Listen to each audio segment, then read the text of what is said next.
Hello everyone, welcome to my channel Ishan fan fiction. तो चलिए friends, अपनी story cruel king and wild omega का next part शुरू करते हैं। फ्रेंड्स, अगर आपको ये फैन फिक्शन अच्छा लगे तो प्लीज़ प्लीज़ चैनल को सब्सक्राइब करना, लाइक करना और प्यारे प्यारे कमेंट ज़रूर करना। तो चलिए स्टोरी की स्टार्टिंग करते हैं।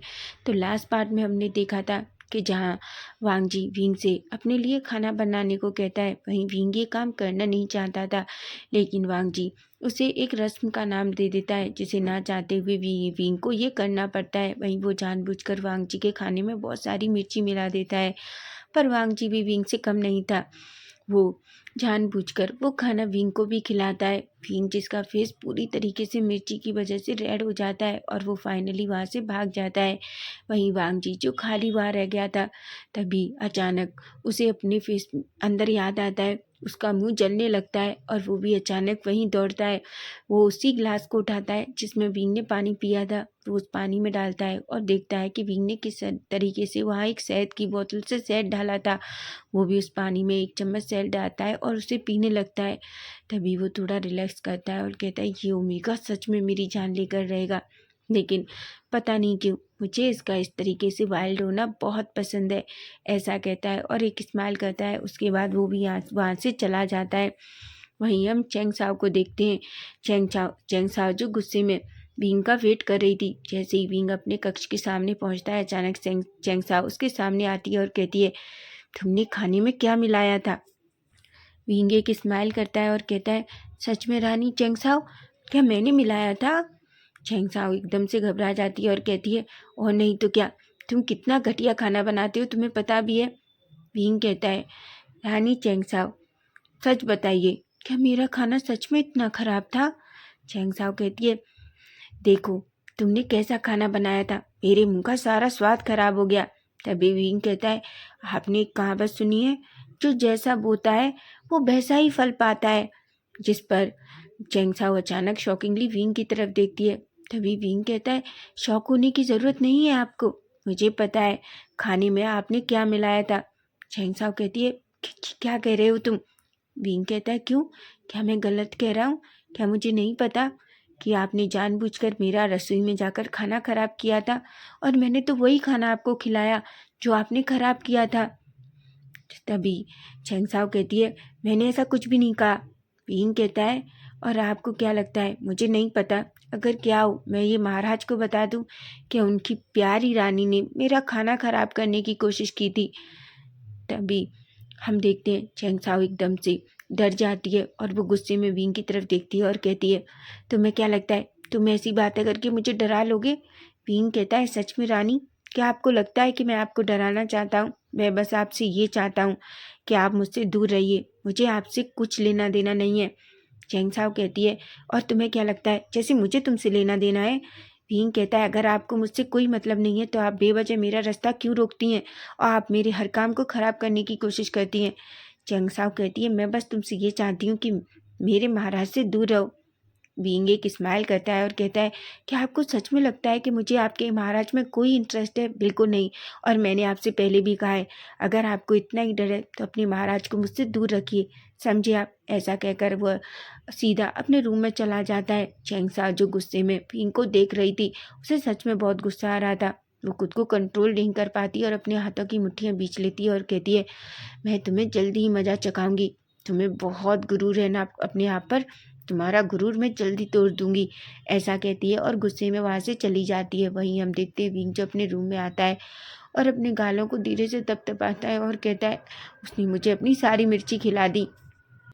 वहीं हम यांग को देखते हैं। यांग जो विंग के सामने खड़ा हुआ था, वो कहता है, पर मार राजकुमार, गलती तो आपकी है। विंग कहता है, तुम कहना क्या चाहते हो यांग? यांग कहता है, महाराज, महाराज को इतनी सारी मिर्चियाँ आपने ही खिलाई थी, और आपको ऐसा क्यों लगता है कि महाराज इतनी सारी मिर्चियाँ नहीं खा सकते? विंग कुछ भी नहीं कहता। विंग कहता है, मुझे इस बारे में अब कोई बात नहीं करनी, मैं थोड़ी देर आराम करना चाहता हूँ। ऐसा कहता है। वहीं हम देखते हैं वांग जी जो अपनी सभा में बैठा हुआ था। तभी हम देखते हैं अचानक भगते हुए एक पर्सन अंदर आता है और कहता है, महाराज, दो लोग लड़ते हुए सामने आ रहे हैं। वांग जी कहता है, क्या हुआ है? वो पर्सन कहता है, मुझे नहीं पता महाराज, पर वो दोनों आपसे इंसाफ चाहते हैं। वांग जी कहता है उन्हें अंदर लाया जाए, ऐसा कहता है, जिस पर वो दोनों पर्सन अंदर आते हैं। वहीं वो सैनिक दोनों लोगों को अंदर लेकर आता है। वांग जी जो दोनों की तरफ देखता है और कहता है क्या बात है, तुम दोनों इतना क्यों लड़ रहे हो। वो दोनों पर्सन अचानक वांग जी को देखते हैं और पूरी तरीके से डर जाते हैं। वो कहते हैं महाराज न्याय कीजिए। वांग जी कहता है क्या बात है और क्यों झगड़ा कर रहे हो, सारी बात बताओ। तभी दूसरा पर्सन कहता है पता है महाराज, मेरी बकरी चोरी हो गई और इसने चुराई। ये मेरी बकरी को अपना बताता है और कहता है ये उसकी बकरी है। तभी दूसरा पर्सन कहता है बिल्कुल नहीं महाराज, वो मेरी बकरी है, मैंने उसे नहीं चुराया, ये झूठ बोल रहा है, ये मेरी बकरी को लेना चाहता है ताकि मेरी बकरी का उपयोग ये खुद कर सके। वांग जी उन दोनों की बात सुनता है और कहता है लेकिन ये कैसे संभव है, एक बकरी तुम दोनों की कैसे हो सकती है। एक पर्सन कहता है महाराज मैं सच कह रहा हूँ, मैंने कल ही उसे खरीदा था, मैंने उसे अपने आंगन में बांध दिया था, लेकिन ये आया और चुपके से रात में मेरी बकरी को अपने साथ ले गया। दूसरा पर्सन कहता है बिल्कुल नहीं महाराज, मैंने उसे कल खरीदा था। वांग जी जो शॉकिंगली देख रहा था क्योंकि उसे कुछ भी समझ नहीं आ रहा था। तभी वांग जी कहता है ठीक है, उस बकरी को यहाँ लेकर आओ। तभी हम देखते हैं एक पर्सन अंदर उस बकरी को लेकर आता है। बकरी जो दोनों उन पर्सन के बीच में खड़ी थी। वांग जी कहता है अच्छा बताओ तो ये बकरी किसकी है। वो पर्सन कहता है महाराज ये मेरी बकरी है। तभी दूसरा कहता है नहीं ये मेरी बकरी है।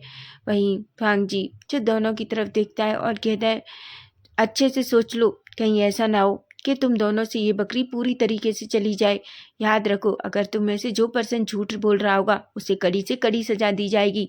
ये सुनकर वो दोनों एक दूसरे की तरफ देखते हैं। वो एक पर्सन कहता है महाराज मैं सच कह रहा हूँ ये मेरी बकरी है। दूसरा पर्सन कहता है नहीं महाराज मैं भी सच कह रहा हूँ ये बकरी मेरी है। वांग जी अचानक शुयांग की तरफ देखता है और एक स्मक करता है। शुयांग अचानक सामने आता है और कहता है अच्छा तो हमें क्या लगता है ना ये बकरी तुम्हारी है ना ये बकरी तुम्हारी है, इसलिए मैं चाहता हूँ कि इस बकरी को हम अपने यहाँ रखें। इसे शाही महल में रखा जाएगा जहाँ और बहुत सारे जानवर रखे जाते हैं। ये सुनकर दूसरा पर्सन थोड़ा डर जाता है और कहता है महाराज।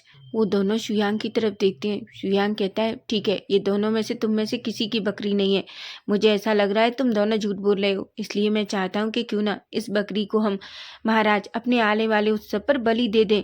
जिस पर वांग जी एक स्माइल करता है। तभी हम देखते हैं अचानक एक पर्सन ये सुनता है तो उसे बहुत दुख होता है। वो कहता है नहीं महाराज इस बकरी को आप इसे ही दे दीजिए, मैं नहीं चाहता वो बकरी बलि दी जाए। तभी वांग जी जो दूसरे पर्सन की तरफ देखता है वो शुयांग की तरफ देखता है और शुयांग से कहता है शुयांग बकरी इसे दे दो, फैसला हो चुका है। दूसरा पर्सन डर जाता है और कहता है महाराज पर उसने कहा ना अभी कि बकरी मेरी है। वांग जी अचानक खड़ा होता है और कहता है तुम्हें क्या लगता है कि मुझे नहीं पता। सोचो जिस इंसान ने उस जानवर को खरीदा है वो उसे कभी मारना नहीं चाहेगा, इसलिए मैं जानता हूँ कि तुम झूठ बोल रहे हो। तभी वो शुयांग की तरफ देखता है और कहता है शुयांग तुम्हें पता है ना इसके साथ क्या करना है। वो वहीं दूसरा आदमी बहुत खुश होता है और वांग जी की तरफ देखता है और कहता है महाराज की जय हो, महाराज आप सच में बहुत अच्छे हैं। वहीं हम देखते हैं वांग जी जो दूसरे की तरफ देखता नहीं और कहता है अपनी बकरी यहाँ से लेकर जाओ, ऐसा कहता है। वो आदमी उस बकरी को लेकर वहाँ से चला जाता है। वहीं दूसरा पर्सन जो अपनी नीज पर बैठता है और कहता है महाराज मुझे माफ़ कर दीजिए। वांग जी कहता है माफ़ी जैसी चीज़ हमारे यहाँ नहीं है, इसलिए शुयांग उसे कड़ी से कड़ी सजा दो, उसके ऐसी सजा दो ताकि वो फिर से कभी किसी हमारे राज्य में किसी और का सामान चोरी करने की हिम्मत ना कर सके। शुयांग कहता है। तभी राजा कहता है ठीक है इसके आगे की सारी उंगलियां काट दो। वो आदमी पूरी तरीके से डर जाता है और कहता है नहीं महाराज ऐसा मत कीजिए। वांग जी एक स्माइल करता है और कहता है क्यों ना करूं, तुमने जो किया क्या वो सच था। तुम क्या चाहते हो हमारे राज्य के बारे में लोग बातें करें और ये कहें कि हमारे राज्य के लोग हमारी प्रजा एक चोर है। बिल्कुल नहीं, ऐसा कहता है। वहीं हम देखते हैं यांग जो ये सब कुछ देख रहा था, यांग को ये सब देखकर बहुत दुख होता है। वो सीधा वह विंग के पास रूम में जाता है और विंग से कहता है आपको पता है हम गलत सोचते हैं महाराज के बारे में। विंग कहता है तुम्हारा क्या कहने का मतलब है। तभी वो कहता है आपको पता है क्रूर होने के साथ साथ महाराज बहुत धैर्यवान भी हैं और बहुत समझदार भी। विंग कहता है तुम कहना क्या चाहते हो। तभी यांग विंग को सारी स्टोरी बताता है। विंग की आंखें बड़ी हो जाती हैं और कहती हैं तुम क्या कह रहे हो। तो यांग कहता है मैं सच कह रहा हूँ राजकुमार, मैंने अपनी आंखों से देखा है। विंग कहता है और इसमें कुछ बड़ी बात नहीं है, ये तो कोई भी बता सकता है। यांग कहता है, राजकुमार आप मान क्यों नहीं लेते कि आपके अल्फा बहुत समझदार भी है।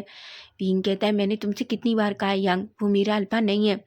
तभी यांग कहता है, मुझे समझ नहीं आता राजकुमार, आपको महाराज की बुराइयां ही दिखती हैं, उनकी अच्छाइयाँ क्यों नहीं दिखती। विंग कहता है, यांग मुझे क्या लग रहा है कि तुम दासी मेरी हो, लेकिन हमेशा तुम महाराज की तरफदारी करती हो। क्या बात है, क्या तुम्हें महाराज पसंद आ गए हैं। अचानक यांग अपना फेस नीचे कर लेता है और कहता है, मुझे माफ़ कर दीजिए राजकुमार, मैं आगे से ऐसा नहीं करूँगा। विंग को पता चल जाता है कि यांग को ये बात बुरी लग गई है। तभी विंग कहता है, यांग मुझे माफ़ कर दो, मैं बस गुस्सा था क्योंकि जो कुछ हुआ उसके लिए। यांग कहता है, कोई बात नहीं राजकुमार, ऐसा कहता है और वो धीरे से वहाँ से चला जाता है। विंग अपने हाथों की मुट्ठियाँ भींचता है, लेकिन जब भी उसे यांग की सारी बातें याद आती हैं और पता नहीं क्यों विंग के फेस पे एक स्माइल आ जाती है। वो अपने मन में कहता है, लेकिन मैं देखना चाहता हूँ कि महाराज सच में न्याय करते हैं या सच में ये एक इत्तेफाक था। ऐसा कहता है। वहीं हम देखते हैं सिचेन जो विंग के रूम में आते हैं। विंग जो सिचेन को देखकर एक स्माइल करता है। सिचेन कहते हैं, विंग तुम कैसे हो। विंग कहता है, गगा मैं बिल्कुल ठीक हूँ, आप यहाँ कैसे। सिचेन कहते हैं, विंग क्या तुम मेरे साथ कल तालाब पर चलोगे। विंग कहता है, क्या हम वहाँ जा सकते हैं। सिचेन कहते हैं, बिल्कुल, क्या तुम जाना चाहोगे। विंग कहता है, बिल्कुल। सिचेन कहते हैं, ठीक है, तो कल तुम सुबह तैयार रहना, हम दोनों तालाब पर जाएंगे। विंग एक स्माइल करता है और कहता है, ठीक है गगा।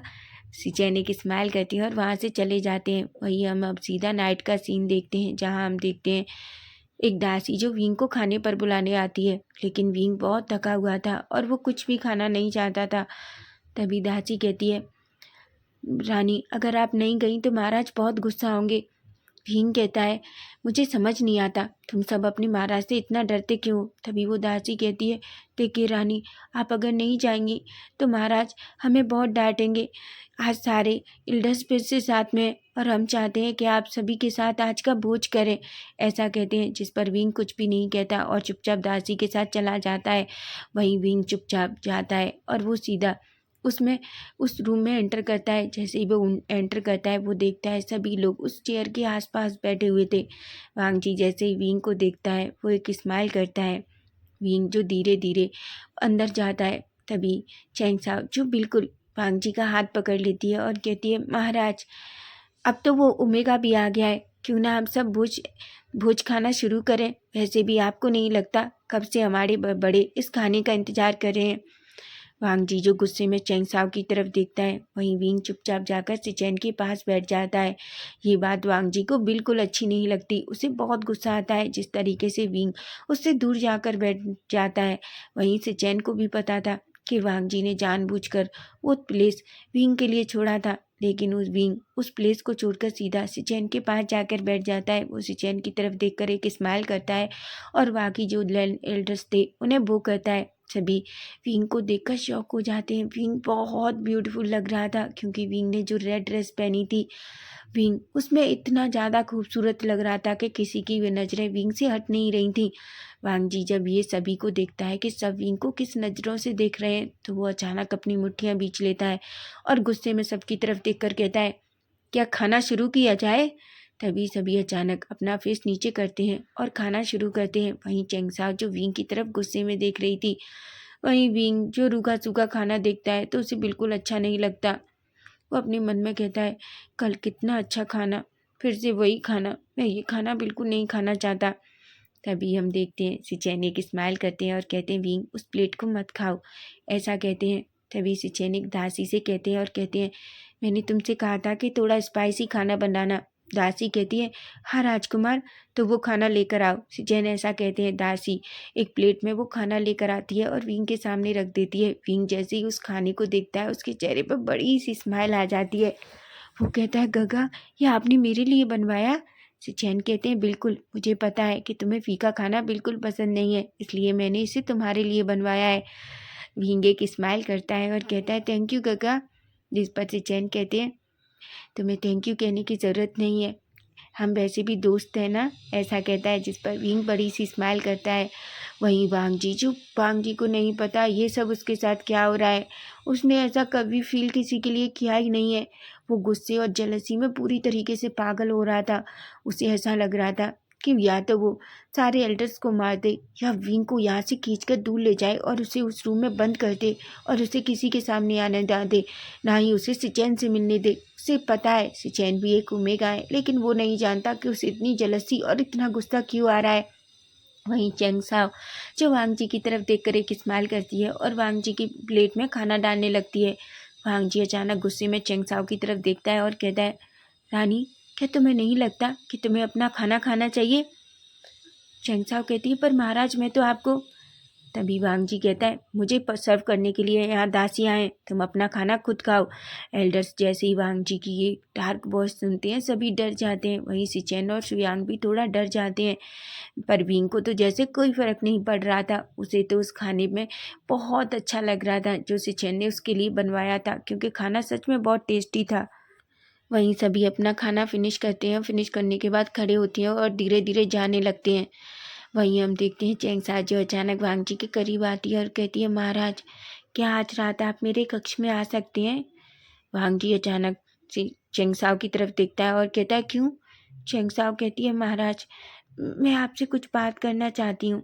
वांग जी कहता है, बोलो, तुम क्या बात करना चाहती हो? वहीं विंग जो खड़ा होता है और सिचैन की तरफ देखता है और कहता है, ठीक है गगा, मेरा पेट फुल हो चुका है, मैं अपने कक्ष में जा रहा हूँ। जिस पर सिचैन एक स्माइल करते हैं और कहते हैं, ठीक है विंग, चलो मैं भी तुम्हारे साथ चलता हूँ। ऐसे कहकर वो जाने ही वाला था कि तभी वांग जी पलटता है और कहता है, विंग। विंग जो अचानक रुकता है और वांग जी की तरफ देखता है। वांग जी कहता है, मेरे साथ आओ, मुझे तुमसे कुछ बात करनी है, ऐसा कहता है। जिस पर वांग विंग जो बड़ी बड़ी आंखों से वांग जी को देखता है। तभी वांग जी जो विंग का हाथ पकड़ते हैं और उसे वहां से पकड़कर खींच कर ले जाता है। वहीं चैंगशा शॉकिंगली वांग जी की तरफ देखती है। वहीं सिचेन और शुयांग को भी कुछ समझ नहीं आता। विंग जो अचानक इस तरीके से देखता है, वो कहता है, महाराज छोड़िए मेरा हाथ, आप क्या कर रहे हैं? वांग जी कहता है, मेरे साथ आओ, मुझे तुमसे कुछ बात करनी है। वांग जी की बात सुनकर विंग एक पल के लिए तो डर जाता है। उसे नहीं पता आखिर वांग जी को सडनली क्या हुआ है। वो कहता है, महाराज मेरा हाथ छोड़िए, मैं आप चल सकता हूँ। वांग जी कहता है, मुझे तुमसे बात करनी है, बस चुपचाप मेरे साथ चलो, ऐसा कहता है और अचानक उसे अपने कक्ष में ले जाता है और उसे वहीं अपने कक्ष के अंदर उसे अंदर पुश कर देता है। वो विंग की तरफ देखता है और कहता है, क्या तुम्हें नहीं पता कि एक महाराज का अभिवादन कैसे किया जाता है? विंग जो बड़ी बड़ी आंखों से देखता है और कहता है, आप कहना क्या चाहते हैं? वांग जी कहता है, क्या मैं गलत कह रहा हूँ? तुम्हें नहीं पता था कि तुम्हें महाराज के पास बैठना है, ना कि मेरे भाई के पास जाकर। तुम क्या चाहते हो, लोग मेरे भाई के बारे में बातें करें? विंग तो शौक हो जाता है। वो कहता है, महाराज आप क्या कह रहे हैं? वांग जी कहता है, तुम इतने नादान उमेगा भी नहीं हो जिसे ये समझना है कि मैं क्या कहने की कोशिश कर रहा हूँ। विंग अचानक वांग जी के करीब आता है और कहता है, महाराज आपको पता भी है आप क्या कह रहे हैं? वांग जी जो कहता है, मैं अच्छे से जानता हूँ, मैं नहीं चाहता कि तुम्हारी वजह से मेरा भाई भी तुम्हारे जैसा हो जाए, समझे तुम? भींग अचानक गुस्से में देखता है और कहता है, तो आप अपने भाई को बोल दीजिए वो मुझसे दूर रहे। वांग जी अचानक गहरी सी सांस लेता है। उसे पता है कि वो क्या कह रहा है। वो कहता है, देखो वांग विंग, मैं जानता हूँ, लेकिन तुम्हें भी पता होना चाहिए कि वहाँ सारे एल्डर्स थे। अगर वो तुम्हें इस तरीके से देखेंगे तो तुम्हारे बारे में कैसे बात करेंगे। इसलिए मैंने आज से सोचा है, आज के बाद तुम अपने दोनों टाइम का खाना अपने रूम में ही खाओगे। विंग कहता है, मैं आना भी नहीं चाहता था। वांग जी विंग की तरफ देखता है और कहता है, मुझे पता है। विंग कहता है, मैं वहाँ नहीं आना चाहता था, आपने ही अपनी दासियों को भेजा था और आपने मुझे वहाँ बुलाया था। पर हाँ, आपने बहुत अच्छा फैसला किया है। मैं अब कभी भी आपके साथ वहाँ बैठकर खाना खाना नहीं चाहता। ऐसा कहकर वो जाने वाला था कि तभी वांग जी पीछे से हाथ पकड़ता है और कहता है, "अ, पर मैंने ये नहीं कहा कि तुम अपने रूम में अकेले खाना खाओगे।" भीम जो वांग जी की तरफ देखता है। वांग जी कहता है, हाँ, तुम्हारे साथ तुम्हारे रूम में मैं खाना खाऊंगा। वैसे भी मैंने तुम्हारे माता पिता को वादा किया है कि मैं उनके बेटे का बहुत अच्छे से ख्याल रखूंगा। भीम जिसे कुछ समझ में नहीं आ रहा था। थोड़ी देर पहले वांग जी जो इतना गुस्सा था, अचानक उसका फेस पूरी तरीके से बदल जाता है।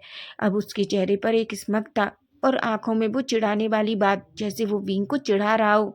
विंग अचानक अपना हाथ छुड़ाता है और कहता है, देखिए महाराज, मुझे कुछ नहीं करना। मुझे लगता है आपको अपनी रानी और आप बाकी सारे लोगों के साथ खाना खाना चाहिए। मैं अपने रूम में अकेला खाना खा सकता हूँ।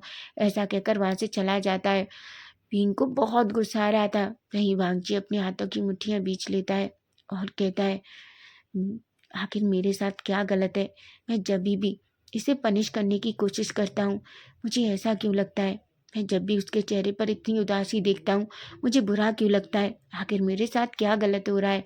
ऐसा सोचता है। वहीं हम देखते हैं विंग जो रूम में जाता है और जल्दी से वॉशरूम में जाता है, अपने रूप चेंज करता है और सीधा आकर बेड पर लेट जाता है। आंखें फिर भी वांगजी की बातों को याद कर कर उसकी आंखों में आंसू आ जाते हैं। वो अपनी पिल्लों को टाइटली पकड़ता है और कहता है, आखिर वो मेरे बारे में ऐसा कैसे सोच सकता है कि मैं उसके भाई को बिगाड़ रहा हूँ? मैंने ऐसा कुछ भी नहीं किया है।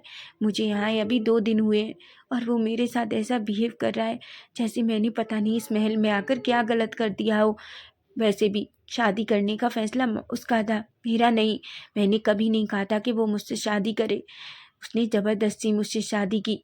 लेकिन यहाँ लाकर ऐसा लगता है जैसे वो मुझे हर बार ये एहसास दिलाना चाहता है कि मैं कुछ भी नहीं हूँ। ऐसा कहता है और उसकी आंखें आंसुओं से भर जाती हैं। उसे आज अपने माता पिता की बहुत याद आ रही थी। उसे जियांगचेंग यानली की बहुत याद आ रही थी। उसे बस अपने भाई से, अपनी बहन से, अपने माता पिता से मिलना है। वो कहता है, माँ पिताजी, मैं आपको बहुत याद कर रहा हूँ। आखिर आप मुझे इस राक्षस के साथ कैसे भेज सकते हैं? ऐसा कहता है। वहीं हम देखते हैं सिचेन जो अपने रूम में थे। अभी हम देखते हैं सिचेन अचानक एक पेंटिंग के सामने जाते हैं और उस पर से उसके ऊपर जो कपड़ा पड़ा था उसे हटाते हैं। जैसे ही उसे सामने देखते हैं उनकी आंखें एकदम शाइन हो जाती हैं। वो अपना हाथ लेते हैं और उस पेंटिंग के ऊपर घुमाते हैं और कहते हैं, मैं आपसे बहुत प्यार करता हूँ, पर आप तो मेरी तरफ देखते भी नहीं हैं राजकुमार। मैं ऐसा क्या करूँ कि आप मेरी तरफ देखें, मुझसे बात करें। मुझे नहीं समझ आता कि आपको खुश कैसे कर सकता हूँ। आपके लिए मैं क्या कर सकता हूँ? पर मैं फिर भी आपसे मिलूँगा तो आपसे अपने दिल की बात कहने की कोशिश करूँगा कि मैं आपसे कितना प्यार करता हूँ। मैं हर वक्त बस आपके बारे में सोचता हूँ। मैं आपके लिए मेरे दिल में सिर्फ आपका ख्याल आता है। लेकिन आपने मुझे आते टाइम एक बार भी पलट कर नहीं देखा। वो तस्वीर किसी और की नहीं बल्कि चैंग की थी, जिसे देखकर सिचेन बस उस पर अपना हाथ घुमा रहे थे। वो चैंग के उस पेंटिंग पर उसके लिप्स पर अपने हाथ घुमाते हैं और कहते हैं, मैं बस चाहता हूँ आप मेरे हों, आप मुझसे बहुत प्यार करें। जिस तरीके से मैं आपको अपने सपनों में देखता हूँ, मैं चाहता हूँ आप भी मेरे सपने देखें। और मैं जानता हूँ एक दिन ये ज़रूर होगा, आप मुझे ज़रूर प्यार करेंगे।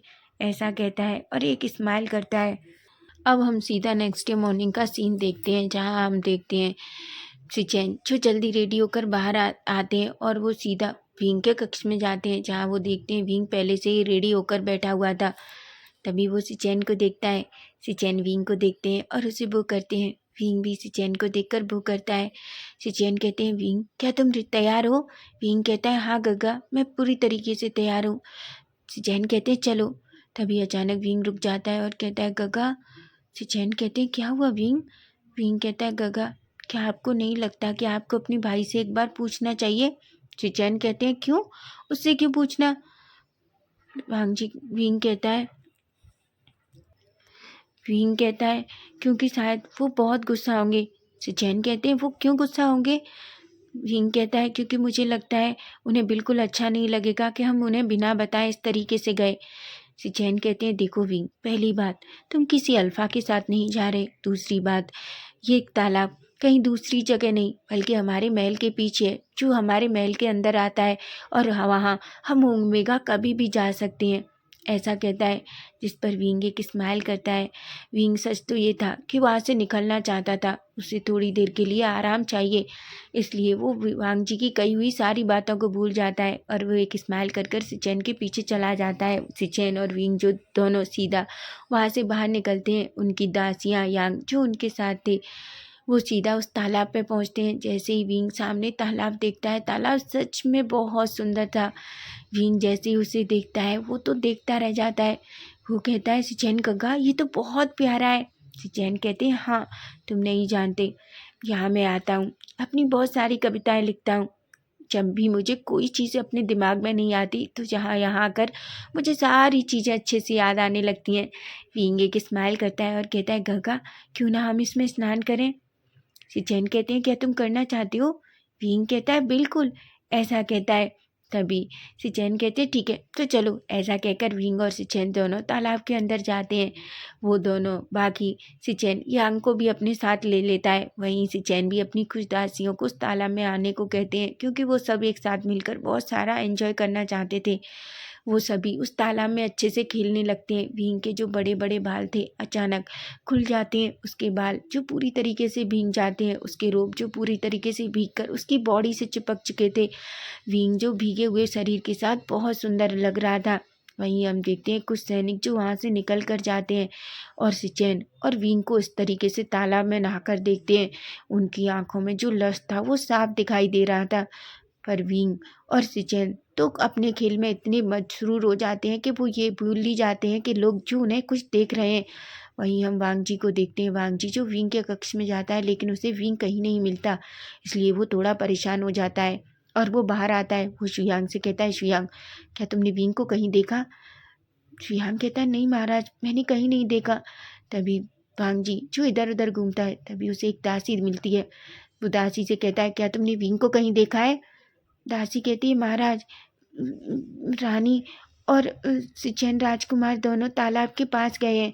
वांग जी कहता है, क्या। दासी कहती है, हाँ महाराज, अब वो तालाब के पास गए हैं। वांग जी शुयांग की तरफ देखता है। वांग जी बहुत गुस्से में आ जाता है। वो सीधा उस तालाब की तरफ जाता है, लेकिन जैसे ही वो तालाब की तरफ जाने लगता है, वो दो लोगों को सुनता है।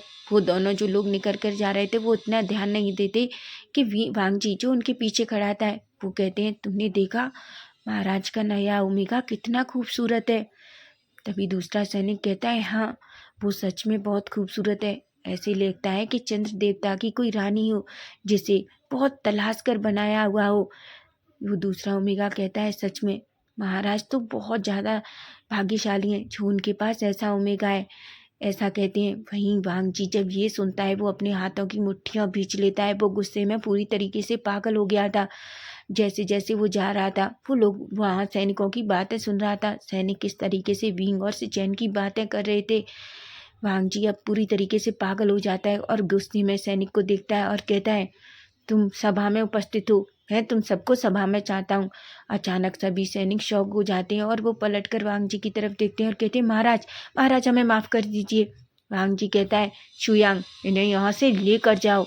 ऐसा कहते हैं। वहीं वांग जी जो गुस्से में जाता है, जैसे ही वो वहाँ जाता है, वो देखता है कि सिचेन और विंग दोनों उस तालाब से भीगे हुए बाहर आ रहे थे, जहाँ विंग के पूरे रूप जो पानी से भीगे हुए थे और वो बहुत तेज तेज हंस रहा था। वो कह रहा था, सिचेन गगा आज तो बहुत अच्छा लगा। वहीं सिचेन कहते हैं, तुम नहीं जानते विंग, मैं भी आज कितना खुश हूँ। ऐसा कहते हैं। वहीं हम देखते हैं अचानक वांग जी गुस्से में आता है और कहता है, सिचेन गगा। सिचेन जैसे ये सुनते हैं कहते हैं, महाराज। तभी वांग जी कहता है दासियों से, गगा को जल्दी उनके कक्ष में लेकर जाओ, समझी तुम। सभी दासियां अचानक सिचेन के आजू बाजू लग जाती हैं ताकि कोई सिचेन को ना देख सके। सिचेन पूरी तरीके से डर जाते हैं। वहीं विंग जो वांग जी की तरफ देखता है, वांग जी गुस्से में विंग का हाथ पकड़ता है और उसे खींचते हुए सीधा उसके कक्ष की तरफ ले जाते हैं। विंग जो खुद को छुड़ाने की कोशिश कर रहा था, लेकिन वांग जी एक शब्द भी नहीं कहता और विंग को खींचकर गुस्से में उससे उसके कक्ष की तरफ ले जाता है। तो फ्रेंड्स, नेक्स्ट पार्ट इसका हम कल देखेंगे कि वांग जी अब विंग के साथ क्या करेगा। क्या कुछ ऐसा होने वाला है जिससे वांग जी विंग को बहुत हर्ट कर देगा। अगर आपको ये फैन फिक्शन अच्छा लग रहा है तो प्लीज़ प्लीज़ प्लीज़ अपनी प्यारे प्यारे कमेंट ज़रूर करें और हाँ, चैनल को सब्सक्राइब भी। Bye bye, take care.